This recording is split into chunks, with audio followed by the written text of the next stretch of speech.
All right, good afternoon, family. First Life. I'm Easton, FFL Mile High out of Denver, Colorado area. And Athena had just kind of reached out and asked me if I would be willing to share the importance of my schedule and why it's important to have a consistent schedule week in and week out, from lead flow to dial date protection, and kind of how my run schedule looks. And do I do it a week at a time? Do I plan it out in advance? And why do I do the things I do with my calendar?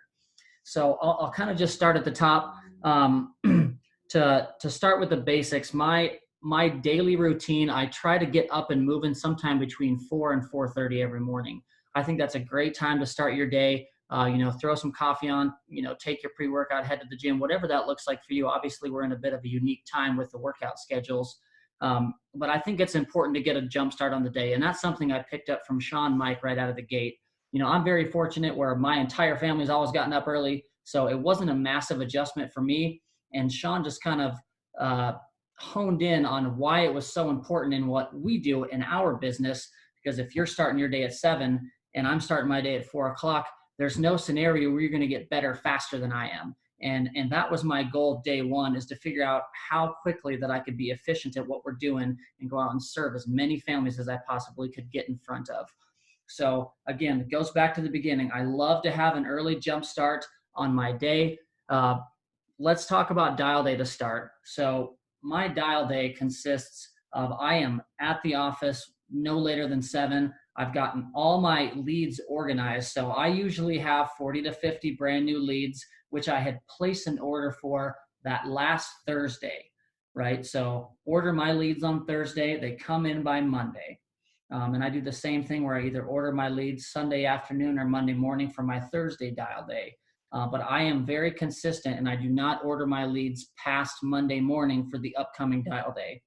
And my strategy behind that is I wanted to have all of my leads had come in, generated, and I have time to organize them, by city or county or wherever it is I'm going to be running, so that I can structure my appointments accordingly. But I want to have all that stuff top to bottom completed before I just walk into the office. It's 8 o'clock.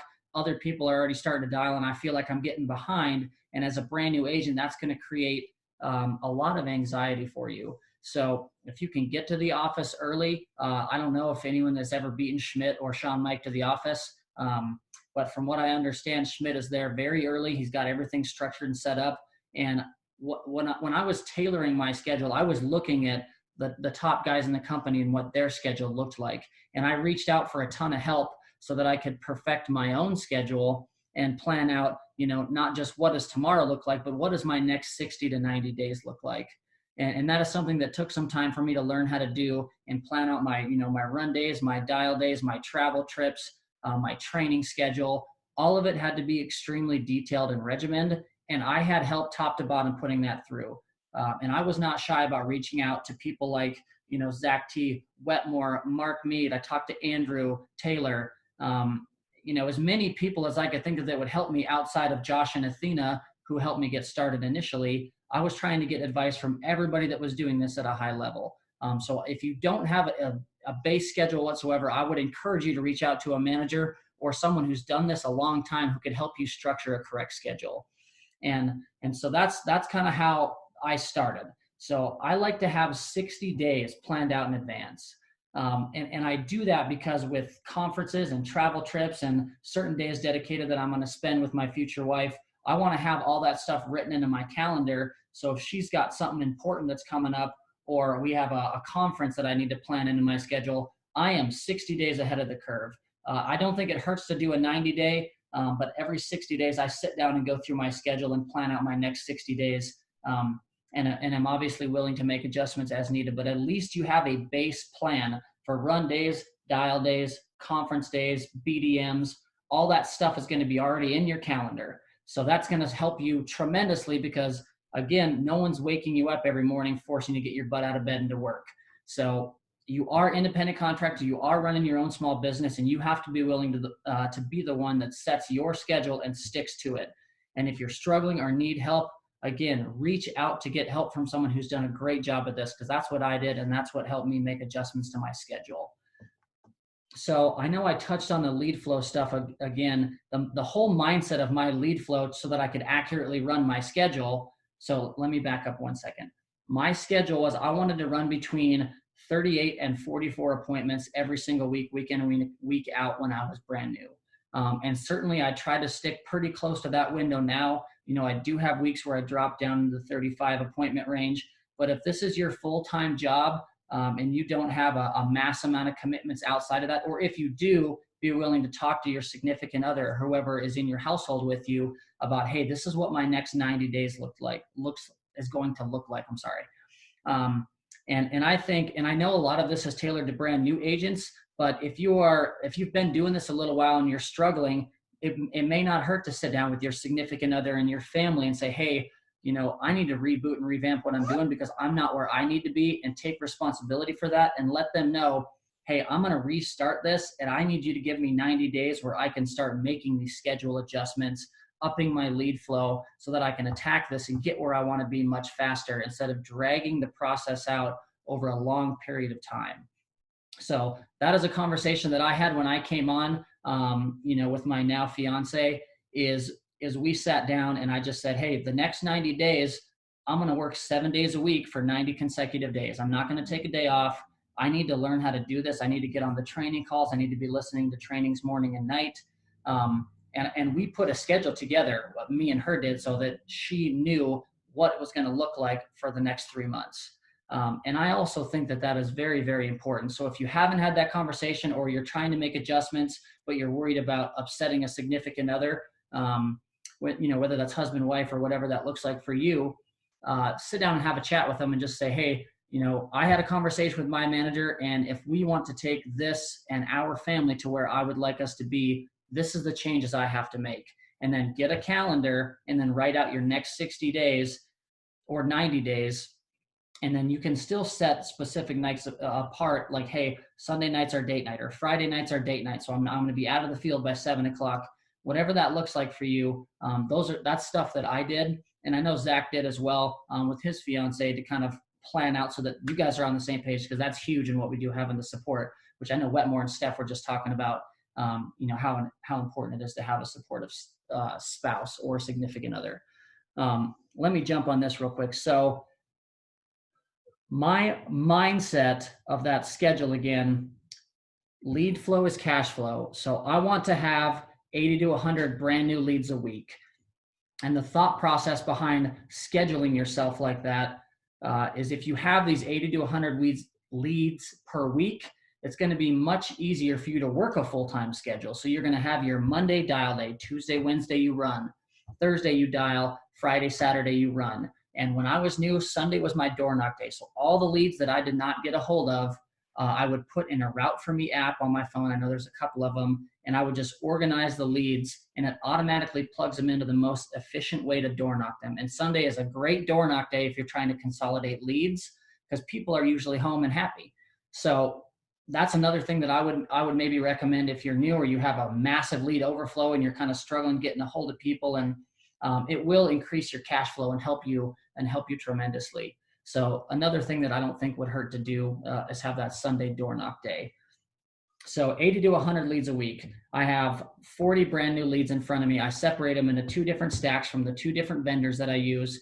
And I know people are going to try to figure out what vendors each agent is using. I use all of them. I probably use 6 to 10 different vendors that I have on a rotation. I've tried the mail drops. I've tried BPL mortgage mailers, FEX mailers. I'll kind of try anything I can get my hands on.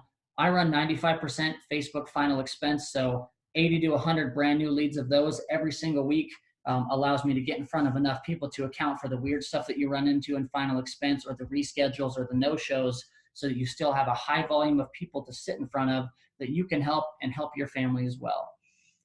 So that is my entire mindset behind having a heavy lead flow. Is specifically when you're brand new, you're going to go out and make some mistakes, and you're going to mess this up a little bit. But if you're setting 38 to 44 appointments when you're new, and giving yourself a chance to get in front of people so you can actually make some changes, I think that's the best way to kind of go about it. Work a little bit more. How bad do you want to be successful is a question I used to ask myself all the time. And that answer has always been, whatever it takes. So don't be shy about investing in yourself, because I've never met an agent that has invested $1,500 in leads in a week and then not gone to work. That would be the weirdest thing ever. So invest in yourself and be willing to go to work and just stick to a very strict schedule. Without a doubt, over time, you're going to be able to be very successful here. So I want to jump into a little bit of attitude and activity.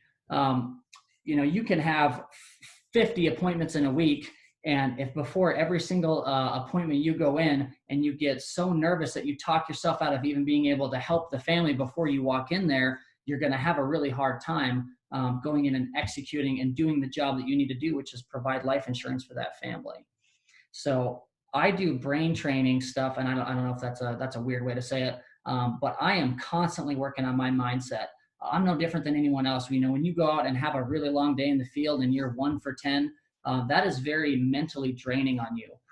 But if you're consistent and you have 9 to 11 appointments every single day that you're out in the field, there's no scenario where you're not going to stumble into some money with people that have the check on their forehead that are so desperate for insurance. They just need you to guide them and shop for them and really take their order. And me knowing how bad I was going to be in the field when I started, I wanted to try to find as many of those people with the check on their forehead as I could. So if I see 44 people a week and you see 15, I'm going to have a way higher chance of finding those, as they say, lay downs where truly you just walking in the house, showing them a license and taking an order and leaving. And it's really that simple in some of the appointments we'll go into. But if you're only running 10, 15, maybe 20 appointments a week, you're going to not run into that stuff as much. So I know I kind of jumped around there a little bit. So back kind of to to my mindset training that I do when I wake up in the morning. And I heard this, Mike Killimet said this, he wakes up and he puts his feet on the ground. And he says, today's going to be a great day. And I think that that's actually really important. And for me, I had a really hard time adjusting emotionally to the ups and downs of what we do. I had to constantly start treating this thing more like a sport, and treating this like where I would remind myself, hey, you are good at helping people. You care about people. You're the one with your insurance license. They could not possibly have a better person in front of them than you. So go in there, be confident, direct them, ask the hard questions, and you're gonna be able to help this family. And this is stuff that I still do to this day. Like if I miss a couple appointments in the morning, I will stop and park a couple blocks around before I go into my next house and just take a deep breath and say, okay, relax, slow down, understand that you're there to help the family and serve their family. And if you truly have that mindset that we are here to serve, it's okay to be direct with these clients. And 99% of the people that I've sat with appreciate directness. And that's all mind training, where you build yourself up. You treat it, for me, I started treating it like a sport. So that's something that Wetmore worked on with me a ton. Was that maybe Michael Jordan, Kobe Bryant, LeBron James mindset of I am the best person in the room every time I'm in the room. If I was sitting in a room with 50 different agents, I would be the best agent that family could be getting help from, because I care about them. I'm compassionate about what I do in serving their family. And at the end of the day, no one is going to work harder for that family when there's a death than I will. And that's stuff that I tell myself, and I'll even tell the family, once I have helped them out, that, you guys could not possibly be in a better spot than having me in your corner, because I promise you, I'm going to be the one that fights for you guys the hardest when there's a loss. So, and something that will tremendously help your mindset, if you start running 35 to 40 appointments and getting 80 to 100 leads a week, when you have someone that gets a little bit upset on the phone, or you have a no-show, or you have a reschedule, or you just have a no sale, if you have 9 or 10 more appointments that day, it is really hard to be overly upset and emotional about one miss. So give yourself a chance to win. Invest in leads, set a strict schedule up, plan out your next 90 days. And if you do all of those things where you train your brain, you keep your lead flow as cash flow. I've heard that 1,000 times since I've been here, and it could not be more true. But if you're doing all those things where schedule is consistent, because consistency is massive in what we do. If you go out and write 15,000, you think you're good that week, and then you go out and you write $2,000 the next week because you didn't order any leads, you worked one day, you have a couple of chargebacks, you have your regular bills, that stuff is going to add up, and then you're going to get, the emotions are going to start flowing back in. So stay consistent with your schedule, with your lead flow, and train your brain. Remind yourself that I have the license. I'm here to help. I'm compassionate about people. And I think if you do that, you'll find yourself serving a lot more families. If you're, whether you're brand new or struggling, because I know that that's stuff that has helped me out tremendously. Latch yourself on. If you're having trouble with mindset or emotions, attach yourself to a top producer. I kind of just volunteered myself to be Zach T's little brother when I came on. Like, I bugged him nonstop every single day because I knew that he wrote 400 grand, and that was my goal from the day one that I came on here. I wanted to do $400,000 in a 12-month span, whether that was my first 12 months or whether it was January, December of this year. I knew I wanted to do 400,000. So I know I talked about it in the beginning, but I'm not afraid to reach out to people who are better than me that could possibly help me. Swallow the ego, swallow the pride. No one is ever going to shame you for reaching out for help. That's not what we really do at the company. And truly, I was an assistant coach for a little while when I got out of school. And so I love to coach and help and develop. And so it's almost more rewarding to have someone call and ask a question, and then you can actually help them make a sale. They put money in their bank account they've never seen for the first time. That is just as rewarding as going out and helping a family yourself. So I know that kind of got off track there for a second, but stick with the schedule, guys. Please reach out to top producers if you need help, or reach out to your manager for schedule. Or if you want to know, like, hey, what trainings do you listen to? The answer should be all of them, because there's tons of different trainings from agents of every different background that you can imagine that have fantastic things to say that can help you. And if anyone ever wanted to ask me questions about anything you can think of as far as what's related to this business or outside, don't hesitate to reach out. I have a blast talking to new and experienced agents, and a lot of times I can learn stuff from people that are brand new. So hopefully this helps a little bit, guys. Finish crushing out your dial day, and please reach out if you need anything on our end.